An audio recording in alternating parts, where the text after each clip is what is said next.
Chapter 26. Dr. Seward's Diary, October 29th. This is written in the train from Varna to Galatz. Last night, we all assembled a little before the time of sunset. Each of us had done his work as well as he could, so far as thought, and endeavor, and opportunity go. We are prepared for the whole of our journey, and for our work when we get to Galatz. When the usual time came round, Mrs. Harker prepared herself for her hypnotic effort, and after a longer and more serious effort on the part of Van Helsing than has been usually necessary, she sank into the trance. Usually she speaks on a hint, but this time the professor had to ask her questions, and to ask them pretty resolutely, before we could learn anything. At last her answer came. "I can see nothing. We are still. There are no waves lapping, but only a steady swirl of water softly running against the hawser. I can hear men's voices calling, near and far, and the roll and creak of oars in the rowlocks. A gun is fired somewhere, the echo of it seems far away. There is tramping of feet overhead, and ropes and chains are dragged along. What is this? There is a gleam of light, I can feel the air blowing upon me." Here she stopped. She had risen, as if impulsively, from where she lay on the sofa, and raised both her hands, palms upwards, as if lifting a weight. Van Helsing and I looked at each other with understanding. Quincy raised his eyebrows slightly and looked at her intently, whilst Harker's hand instinctively closed round the hilt of his kukri. There was a long pause. We all knew that the time when she could speak was passing, but we felt that it was useless to say anything. Suddenly she sat up, and as she opened her eyes said sweetly, "Would none of you like a cup of tea? You must all be so tired." We could only make her happy, and so acquiesced. She bustled off to get tea. When she had gone, Van Helsing said, "You see, my friends. He is close to land. He has left his earth chest. But he has yet to get on shore. In the night he may lie hidden somewhere, but if he be not carried on shore, or if the ship do not touch it, he cannot achieve the land. In such case he can, if it be in the night, change his form and jump or fly on shore, then, unless he be carried, he cannot escape. And if he be carried, then the customs man may discover what the box contain. Thus, in fine, if he escape not on shore tonight, or before dawn, there will be the whole day lost to him. We may then arrive in time. For if he escape not at night, we shall come on him in daytime, boxed up and at our mercy. For he dare not be his true self, awake and visible, lest he be discovered." There was no more to be said, so we waited in patience until the dawn, at which time we might learn more from Mrs. Harker. Early this morning we listened, with breathless anxiety, for her response in her trance. The hypnotic stage was even longer in coming than before, and when it came the time remaining until full sunrise was so short that we began to despair. Van Helsing seemed to throw his whole soul into the effort. At last, in obedience to his will, she made reply. "All is dark. I hear lapping water, level with me, and some creaking as of wood on wood." She paused, and the red sun shot up. "We must wait till tonight. And so it is that we are travelling towards Galatz in an agony of expectation. We are due to arrive between 2 and 3 in the morning. But already, at Bucharest, we are 3 hours late, so we cannot possibly get in till well after sunup. Thus we shall have 2 more hypnotic messages from Mrs. Harker. Either or both may possibly throw more light on what is happening. Later. Sunset has come and gone.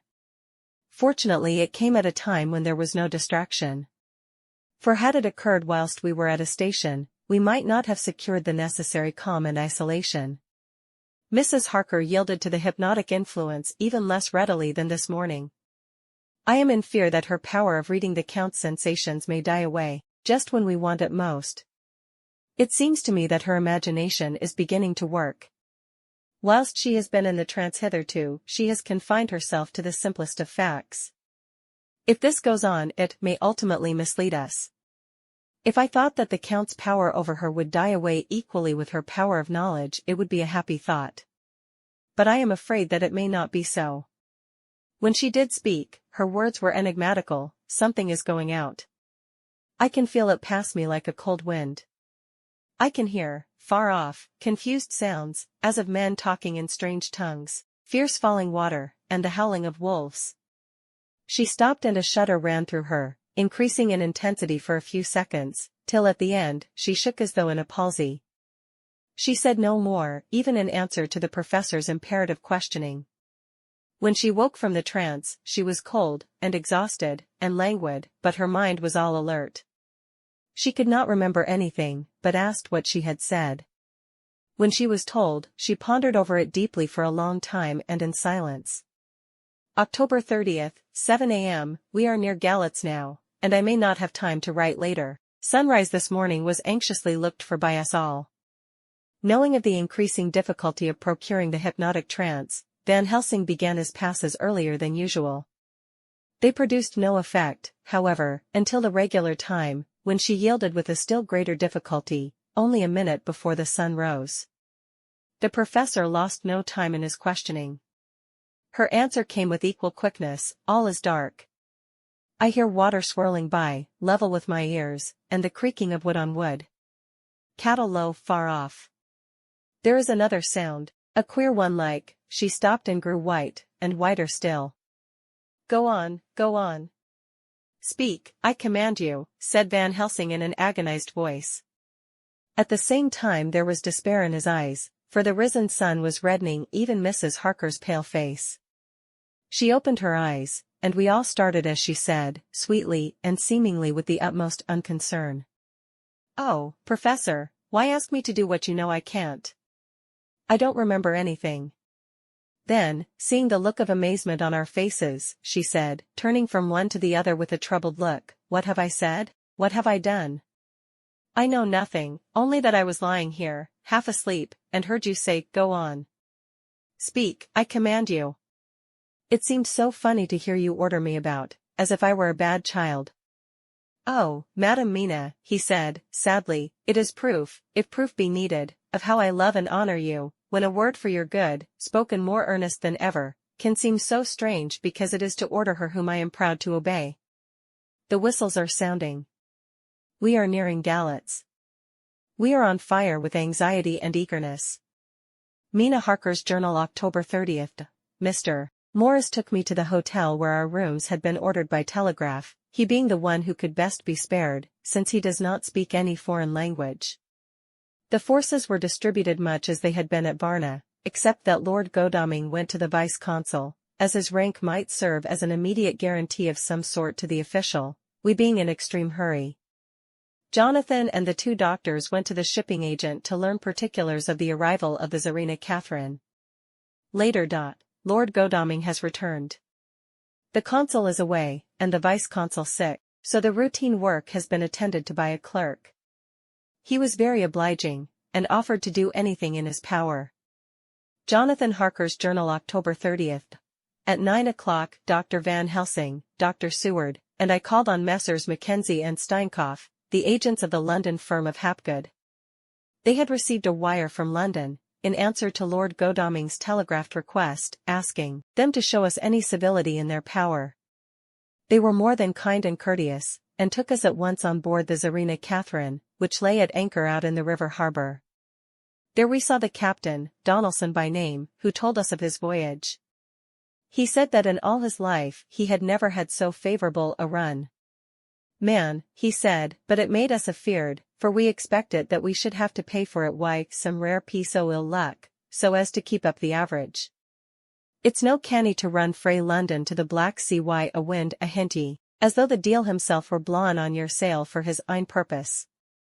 And at the time we could no speer a thing. Gin we were nigh a ship, or a port, or a headland, a fog fell on us and travelled wy us, till when after it had lifted and we looked out, the deal a thing could we see. We ran by Gibraltar, YOOT bein' able to signal. And till we came to the Dardanelles and had to wait to get our permit to pass, we never were within hail o' aught. At first I inclined to slack off sail and beat about till the fog was lifted. But whiles, I thought that if the deal was minded to get us into the Black Sea quick, he was like to do it whether we would or no. If we had a quick voyage it would be no to our miscredit the owners, or no hurt to our traffic, And the old man who had served his own purpose would be decently grateful to us for no hindering him. This mixture of simplicity and cunning, of superstition and commercial reasoning, aroused Van Helsing, who said, "Mine friend, that devil is more clever than he is thought by some, and he know when he meet his match." The skipper was not displeased with the compliment, and went on, "When we got past the Bosphorus, the men began to grumble. Some owed them, the Romanians, came and asked me to heave overboard a big box which had been put on board by a queer-looking old man just before we had started frae London. I had seen them speer at the fellow, and put out their TWA fingers when they saw him, to guard them against the evil eye. Man! But the superstition of foreigners is perfectly ridiculous. I sent them aboot their business pretty quick, but as just after a fog closed in on us I felt a wee bit as they did anent something, though I wouldn't say it was again the big box. Well, on we went, and as the fog didn't let up for 5 days I yost let the wind carry us, for if the deal wanted to get somewheres, well, he would fetch it up a reet. And if he didn't, well, we'd keep a sharp lookout anyhow. Sure enooch, we had a fair way and deep water all the time. And 2 days ago, when the mornin' sun came through the fog, we found ourselves just in the river opposite Galatz. The Romanians were wild, and wanted me right or wrong to take out the box and fling it in the river. I had to argue why them aboot it why a handspike. And when the last o' them rose off the deck why his head in his hand, I had convinced them that, evil eye or no evil eye, the property and the trust of my owners were better in my hands than in the river Danube. They had, mind ye, taken the box on the deck ready to fling in, and as it was marked Galatz via Varna, I thought I'd let it lie till we discharged in the port and get rid o'd Alfegather. We didn't do much clearin' that day, and had to remain the nicht at anchor. But in the mornin', braw and early, an hour before sunup, a man came aboard wi' an order, written to him from England, to receive a box marked for one Count Dracula. Sure enooch the matter was one ready to his hand. He had his papers a read, and glad I was to be rid o' the damn thing, for I was beginning to feel uneasy at it. If the deal did have any luggage aboard the ship, I'm thinkin' it was none ither than that same. What was the name of the man who took it? Asked Dr. Van Helsing with restrained eagerness. I'll be tellin' ye quick, he answered, and stepping down to his cabin, produced a receipt signed Emanuel Hildesheim. Bergenstrasse 16 was the address. We found out that this was all the captain knew, so with thanks we came away. We found Hildesheim in his office, a Hebrew of rather the Adelphi theatre type, with a nose like a sheep, and a fez. His arguments were pointed with specie, we doing the punctuation, and with a little bargaining he told us what he knew. This turned out to be simple but important. He had received a letter from Mr. Deville of London, telling him to receive, if possible before sunrise so as to avoid customs, a box which would arrive at Galatz in the Tsarina Catherine. This he was to give in charge to a certain Petrov Skinsky, who dealt with the Slovaks who traded down the river to the port. He had been paid for his work by an English bank note, which had been duly cashed for gold at the Danube International Bank. When Skinsky had come to him, he had taken him to the ship and handed over the box, so as to save porterage. That was all he knew. We then sought for Skinsky, but were unable to find him. One of his neighbors, who did not seem to bear him any affection, said that he had gone away 2 days before, no one knew whither. This was corroborated by his landlord, who had received by messenger the key of the house together with the rent due, in English money. This had been between 10 and 11 o'clock last night. We were at a standstill again. Whilst we were talking, one came running and breathlessly gasped out that the body of Skinsky had been found inside the wall of the churchyard of St. Peter, and that the throat had been torn open as if by some wild animal.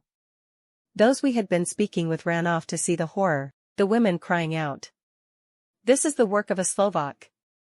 We hurried away, lest we should have been in some way drawn into the affair, and so detained. As we came home, we could arrive at no definite conclusion. We were all convinced that the box was on its way, by water, to somewhere, but where that might be we would have to discover. With heavy hearts, we came home to the hotel to Mina. When we met together, the first thing was to consult as to taking Mina again into our confidence. Things are getting desperate, and it is at least a chance, though a hazardous one. As a preliminary step, I was released from my promise to her.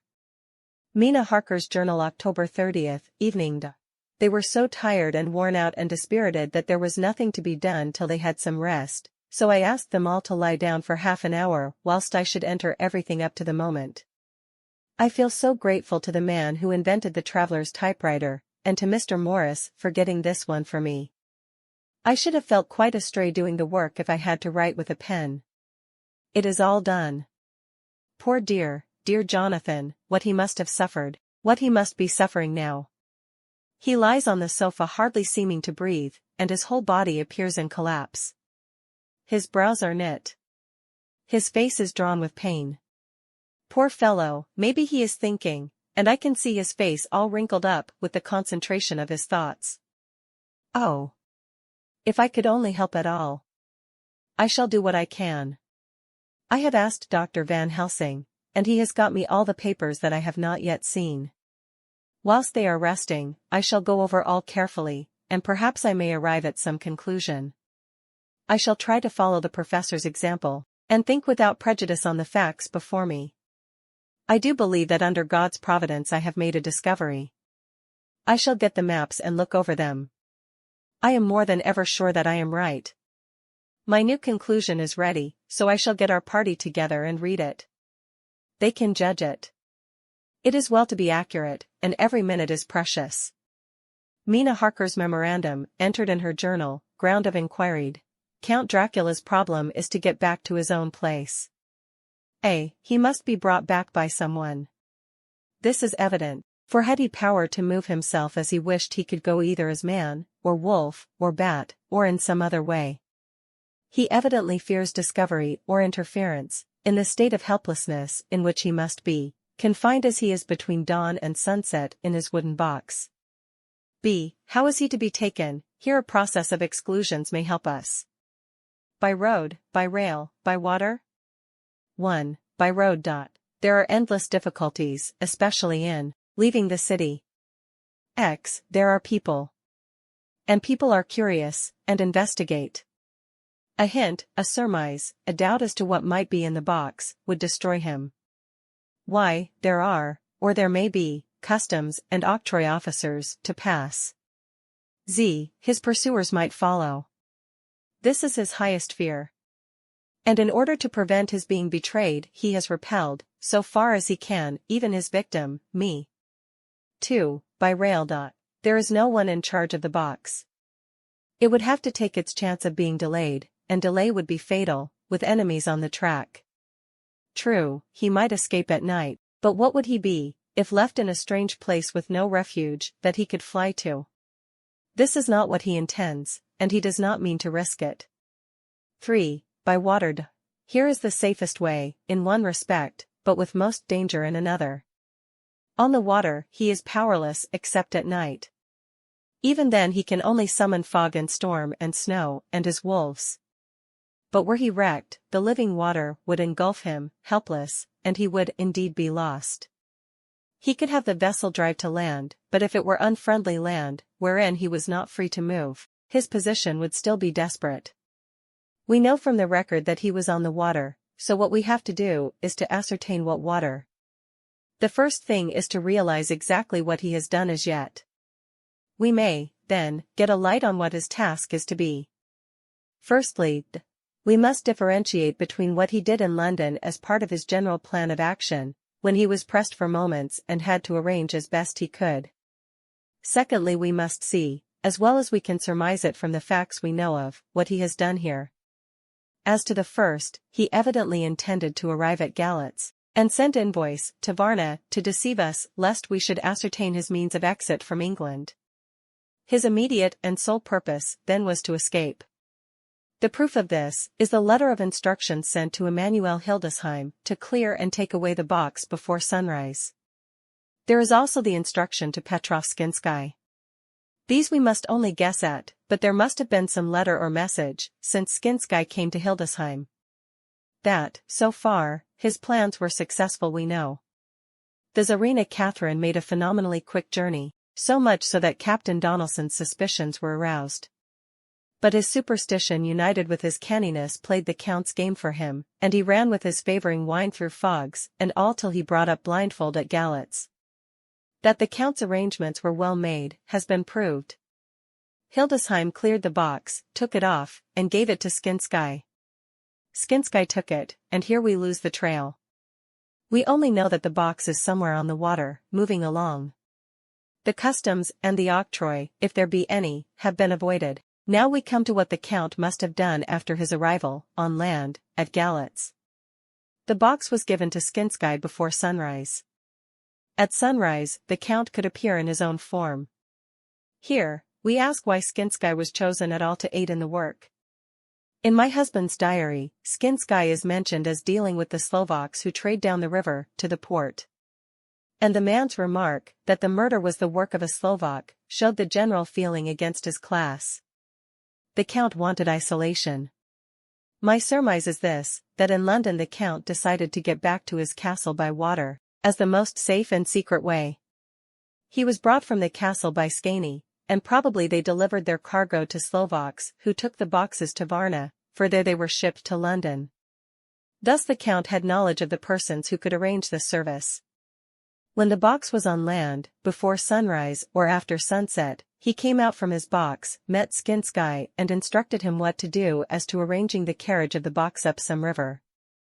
When this was done, and he knew that all was in train, he blotted out his traces, as he thought, by murdering his agent. I have examined the map and find that the river most suitable for the Slovaks to have ascended is either the Pruth or the Sereth. I read in the typescript that in my trance I heard cows low and water swirling level with my ears and the creaking of wood. The Count in his box, then, was on a river in an open boat, propelled probably either by oars or poles, for the banks are near and it is working against stream. There would be no such if floating downstream. Of course it may not be either the Sereth or the Pruth, but we may possibly investigate further. Now of these two, the Pruth is the more easily navigated, but the Sereth is, at Fundu, joined by the Bistritza which runs up round the Borgo Pass. The loop it makes is manifestly as close to Dracula's castle as can be got by water. Mina Harker's journal, continued when I had done reading. Jonathan took me in his arms and kissed me.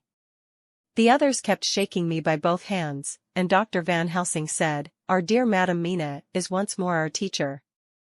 Her eyes have been where we were blinded. Now we are on the track once again, and this time we may succeed. Our enemy is at his most helpless, and if we can come on him by day, on the water, our task will be over. He has a start, but he is powerless to hasten, as he may not leave this box lest those who carry him may suspect. For them to suspect would be to prompt them to throw him in the stream where he perish. This he knows, and will not. Now men, to our council of war, for here and now, we must plan what each and all shall do." "I shall get a steam launch and follow him," said Lord Godalming. "And I, horses to follow on the bank lest by chance he land," said Mr. Morris. "Good," said the professor, "both good, but neither must go alone. There must be force to overcome force if need be. The Slovak is strong and rough, and he carries rude arms." All the men smiled, for amongst them they carried a small arsenal. Said Mr. Morris, "I have brought some Winchesters. They are pretty handy in a crowd, and there may be wolves." The Count, if you remember, took some other precautions. He made some requisitions on others that Mrs. Harker could not quite hear or understand. "We must be ready at all points." Dr. Seward said, "I think I had better go with Quincy. We have been accustomed to hunt together, and we too, well armed, will be a match for whatever may come along." "You must not be alone, Art. It may be necessary to fight the Slovaks, and a chance thrust, for I don't suppose these fellows carry guns, would undo all our plans. There must be no chances, this time. We shall not rest until the Count's head and body have been separated, and we are sure that he cannot reincarnate." He looked at Jonathan as he spoke, and Jonathan looked at me. I could see that the poor dear was torn about in his mind. Of course he wanted to be with me, but then the boat service would, most likely, be the one which would destroy the vampire. Why did I hesitate to write the word? He was silent a while, and during his silence, Dr. Van Helsing spoke. "Friend Jonathan, this is to you for twice reasons. First, because you are young and brave and can fight, and all energies may be needed at the last. And again that it is your right to destroy him. That, which has wrought such woe to you and yours. Be not afraid for Madam Mina. She will be my care, if I may. I am old. My legs are not so quick to run as once, and I am not used to ride so long or to pursue as need be, or to fight with lethal weapons. But I can be of other service. I can fight another way. And I can die, if need be, as well as younger men. Now let me say that what I would is this. While you, my Lord Godalming and friend Jonathan go in your so swift little steamboat up the river, and whilst John and Quincy guard the bank where perchance he might be landed, I will take Madam Mina right into the heart of the enemy's country. Whilst the old fox is tied in his box, floating on the running stream whence he cannot escape to land, where he dares not raise the lid of his coffin box, lest his Slovak carriers should in fear leave him to perish, we shall go in the track where Jonathan went, from Bistritz over the Borgo, and find our way to the castle of Dracula. Here, Madam Mina's hypnotic power will surely help, and we shall find our way, all dark and unknown otherwise, after the first sunrise, when we are near that fateful place. There is much to be done, and other places to be made sanctify, so that that nest of vipers be obliterated." Here Jonathan interrupted him hotly. "Do you mean to say, Professor Van Helsing, that you would bring Mina, in her sad case and tainted as she is with that devil's illness, right into the jaws of his death trap? Not for the world. Not for heaven or hell." He became almost speechless for a minute, and then went on, "Do you know what the place is? Have you seen that awful den of hellish infamy, with the very moonlight alive with grisly shapes, and every speck of dust that whirls in the wind a devouring monster in embryo? Have you felt the vampire's lips upon your throat?"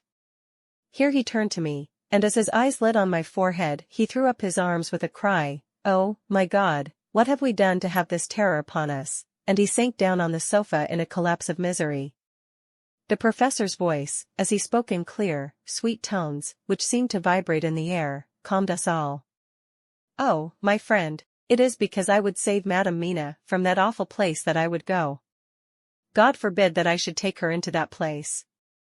There is work, wild work, to be done before that place can be purified. Remember that we are in terrible straits.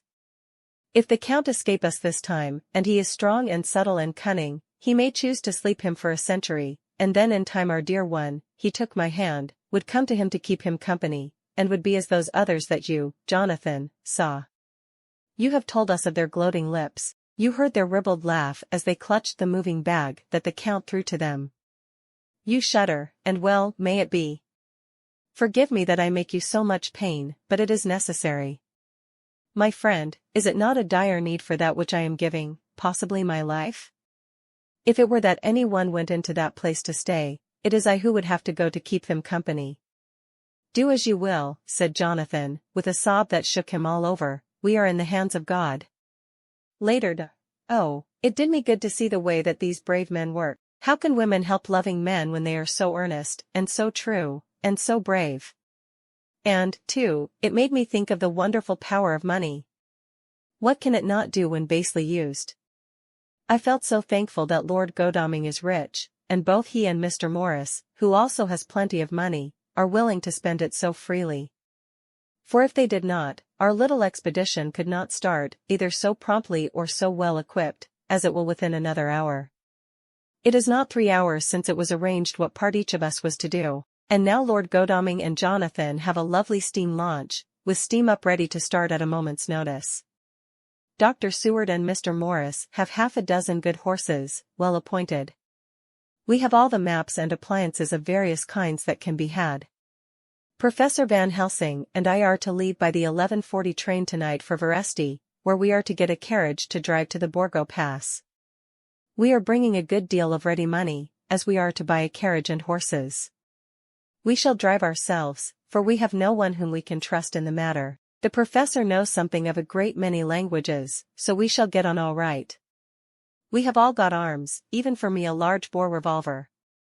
Jonathan would not be happy unless I was armed like the rest. Alas! I cannot carry one arm that the rest do, the scar on my forehead forbids that. Dear Dr. Van Helsing comforts me by telling me that I am fully armed as there may be wolves. The weather is getting colder every hour, and there are snow flurries which come and go as warnings. Later. It took all my courage to say goodbye to my darling. We may never meet again. Courage, Mina. The professor is looking at you keenly. His look is a warning. There must be no tears now, unless it may be that God will let them fall in gladness. Jonathan Harker's Journal, October 30th, night. I am writing this in the light from the furnace door of the steam launch. Lord Godalming is firing up. He is an experienced hand at the work, as he has had for years a launch of his own on the Thames, and another on the Norfolk Broads. Regarding our plans, we finally decided that Mina's guess was correct, and that if any waterway was chosen for the Count's escape back to his castle, the Sereth and then the Bistritza at its junction would be the one. We took it, that somewhere about the 47th degree, north latitude, would be the place chosen for crossing the country between the river and the Carpathians. We have no fear in running at good speed up the river at night. There is plenty of water, and the banks are wide enough apart to make steaming, even in the dark, easy enough. Lord Godalming tells me to sleep for a while, as it is enough for the present for one to be on watch. But I cannot sleep. How can I with the terrible danger hanging over my darling, and her going out into that awful place? My only comfort is that we are in the hands of God. Only for that faith it would be easier to die than to live, and so be quit of all the trouble. Mr. Morris and Dr. Seward were off on their long ride before we started. They are to keep up the right bank, far enough off to get on higher lands where they can see a good stretch of river and avoid the following of its curves. They have, for the first stages, 2 men to ride and lead their spare horses, 4 in all, so as not to excite curiosity. When they dismiss the men, which shall be shortly, they shall themselves look after the horses. It may be necessary for us to join forces. If so, they can mount our whole party. One of the saddles has a movable horn, and can be easily adapted for Mina, if required. It is a wild adventure we are on. Here, as we are rushing along through the darkness, with the cold from the river seeming to rise up and strike us, with all the mysterious voices of the night around us, it all comes home. We seem to be drifting into unknown places and unknown ways. Into a whole world of dark and dreadful things. Godalming is shutting the furnace door. October 31st, still hurrying along. The day has come, and Godalming is sleeping. I am on watch. The morning is bitterly cold, the furnace heat is grateful, though we have heavy fur coats. As yet we have passed only a few open boats, but none of them had on board any box or package of anything like the size of the one we seek. The men were scared every time we turned our electric lamp on them, and fell on their knees and prayed. November 1st, evening. No news all day. We have found nothing of the kind we seek. We have now passed into the Bistritza, and if we are wrong in our surmise, our chance is gone. We have overhauled every boat, big and little. Early this morning, one crew took us for a government boat, and treated us accordingly. We saw in this a way of smoothing matters, so at Fundu, where the Bistritza runs into the Sereth, we got a Romanian flag which we now fly conspicuously. With every boat which we have overhauled since then, this trick has succeeded. We have had every deference shown to us, and not once any objection to whatever we chose to ask or do. Some of the Slovaks tell us that a big boat passed them, going at more than usual speed as she had a double crew on board. This was before they came to Fundu, so they could not tell us whether the boat turned into the Bistritza or continued on up the Sereth. At Fundu we could not hear of any such boat, so she must have passed there in the night. I am feeling very sleepy. The cold is perhaps beginning to tell upon me, and nature must have rest some time. Godalming insists that he shall keep the first watch. God bless him for all his goodness to poor dear Mina and me. November 2nd, morning. It is broad daylight. That good fellow would not wake me. He says it would have been a sin to, for I slept peacefully and was forgetting my trouble. It seems brutally selfish to me to have slept so long, and let him watch all night, but he was quite right. I am a new man this morning. And, as I sit here and watch him sleeping, I can do all that is necessary, both as to minding the engine, steering, and keeping watch. I can feel that my strength and energy are coming back to me. I wonder where Mina is now, and Van Helsing. They should have got to Veresti about noon on Wednesday. It would take them some time to get the carriage and horses. So if they had started and traveled hard, they would be about now at the Borgo Pass. God guide and help them. I am afraid to think what may happen. If we could only go faster. But we cannot.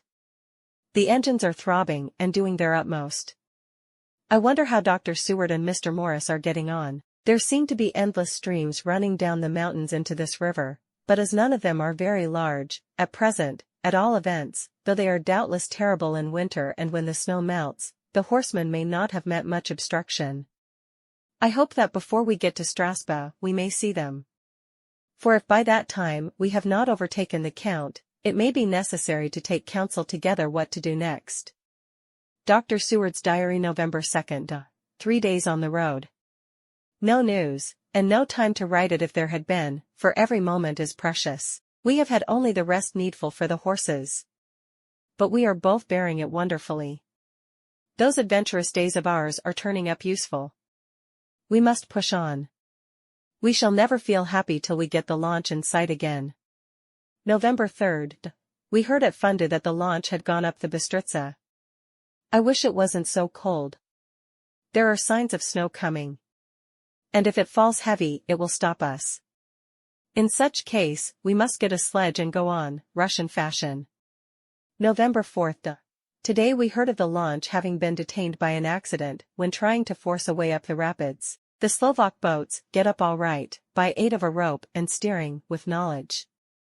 Some went up only a few hours before. Godalming is an amateur fitter himself, and evidently it was he who put the launch in trim again. Finally, they got up the rapids all right, with local help, and are off on the chase afresh. I fear that the boat is not any better for the accident. The peasantry tell us that after she got upon smooth water again, she kept stopping every now and again so long as she was in sight. We must push on harder than ever.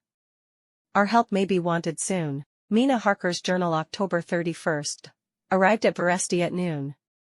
The professor tells me that this morning at dawn he could hardly hypnotize me at all, and that all I could say was, dark and quiet. He is off now buying a carriage and horses. He says that he will later on try to buy additional horses, so that we may be able to change them on the way. We have something more than 70 miles before us. The country is lovely, and most interesting. If only we were under different conditions, how delightful it would be to see it all. If Jonathan and I were driving through it alone, what a pleasure it would be. To stop and see people, and learn something of their life, and to fill our minds and memories with all the color and picturesqueness of the whole wild, beautiful country and the quaint people. But, alas! Later, Dr. Van Helsing has returned. He has got the carriage and horses. We are to have some dinner, and to start in an hour. The landlady is putting us up a huge basket of provisions. It seems enough for a company of soldiers. The professor encourages her, and whispers to me that it may be a week before we can get any food again. He has been shopping too, and has sent home such a wonderful lot of fur coats and wraps, and all sorts of warm things. There will not be any chance of our being cold. We shall soon be off. I am afraid to think what may happen to us. We are truly in the hands of God. He alone knows what may be, and I pray him, with all the strength of my sad and humble soul, that he will watch over my beloved husband. That whatever may happen, Jonathan may know that I loved him and honored him more than I can say, and that my latest and truest thought will be always for him.